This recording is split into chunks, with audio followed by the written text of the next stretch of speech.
Hey everyone, so this is the spiral challenge for this month. And on the right, you're going to see it done one handed on a horse that Izzy has been riding for a couple years now. So he's more accomplished with his foundation and his pattern.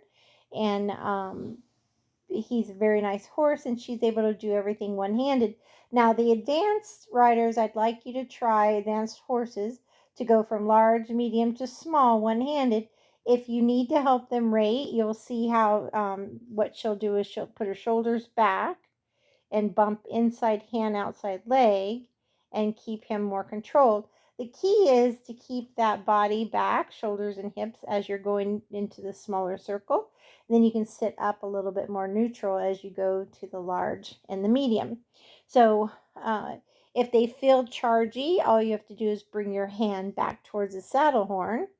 If they will work on a loose rein, that's even better. Connect your hand with your seat, also your voice. You'll also notice, and then I have her ask him to whoa nicely at the light pole, which he did. And then here on the left, we're doing two-handed on a novice horse. It's her first year of competition and a lot of going back to basics. You can see she's really forward, being a little bit of a mare with the swishy tail because, she's riding in a snaffle and we're wanting to get her to have more control. The first thing this filly's going to need is a little bit more broke in the face vertically. Laterally is pretty good, but needs more on the vertical. But you can see she's using her seat and two hands to help this horse stay more balanced. And the horse actually has more control. You can see she wanted to quit before we asked her to quit. So the the idea of spirals is to teach a horse to have natural extension on the large and start having more collection on the medium, and then a lot more on the small. So and again, she had asked her to whoa back here and she didn't, so she actually is going to back her up where she should have been woeing closer to the uh, pole bending poles. So as you can see with this horse, she's a lot more forward, and she definitely needed her to sit back on her pockets and shoulders back with her hips, and a lot more of two-hand little bumps, talking to her easy. So again, on the large, that is the faster speed. That's the more extended. But then as you go to the medium, and it should be 4/4 turns. In the winter time, you could do two large, two medium, two small, two medium, two large. But in the summertime, you may only want to do one large, one medium, one small, one medium, one large, because it is harder doing this. And I do it at a walk first, then a post trot for the large, and either sit or post medium, and definitely sit small. Again, depending on if the horse is forward or lazier, that kind of thing. So as you can see, she's having to sit more, bring her shoulders back, a little more balance rein on this horse with the two hands to help keep the rate. Again, once the mare gets more broke in the face vertically, she should be a little easier to get her to come back to her as well. But she is a horse that keeps her head just a little bit lower than the horse that has the higher headset out of the neck and shoulder. But she still will not round her top line and get her butt under her as good as she could until she learns to soften and break in the pull and the neck muscles a little bit more. So see how her hip's not always up underneath her.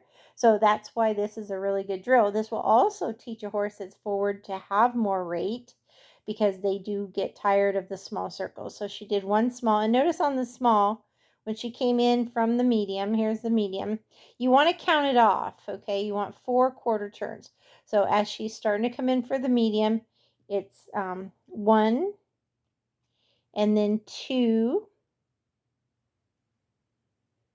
and then a third quarter turn. And you're usually bumping inside hand, outside leg for the canter at a small. And then here's her 4/4 turn. And then she's going to start letting her out now to back to the medium. So you definitely want to count it off, one, and then two, and then three, and then four, and then back out to large. Now see how the mare started to slow down on her own there, and we don't want that either. We don't want her slowing on her own. We want her to keep the speed we ask. So again, it's really good for working on fluidity. She gets by the gate, she wants to quit, so she had to put her leg on her. And then see how when she asked her to whoa, the mare was a little slow with the whoa on this one. She was actually whoaing better the other direction, but I think it's because she wanted to stop over here. So it's a great way to teach whoa too because of all the circles. But like I said, on an open horse or more finished basics horse, you can do the entire drill one-handed. And then on the horse that is more a novice horse or just getting going on their foundation, or you're getting back to basics, do it two-handed. But ideally, you're wanting to change your body position and sit deeper as you get smaller. And inside leg will soften the rib cage and the shoulder. Outside leg will keep the hip engaged, and inside hand just works with your seat and your legs. You can also use your voice to say easy or smooch or cluck. But spirals is something I'd love everybody to give a try this month and send it in for the training challenge drawing, or at least if you don't videotape it, at least give it a try, because the cadence that it starts, the rhythm that it teaches these horses, it will really pay off for you in the long run in competition, because it's something that really helps with that fluid four-wheel drive collected that we want. We've got our go cue, our rate cue, our turn cue, and then back out to a drive cue, and doing it at all speeds, both directions. So I hope you give TLC Spirals a try. It's a really fun drill. Thank you.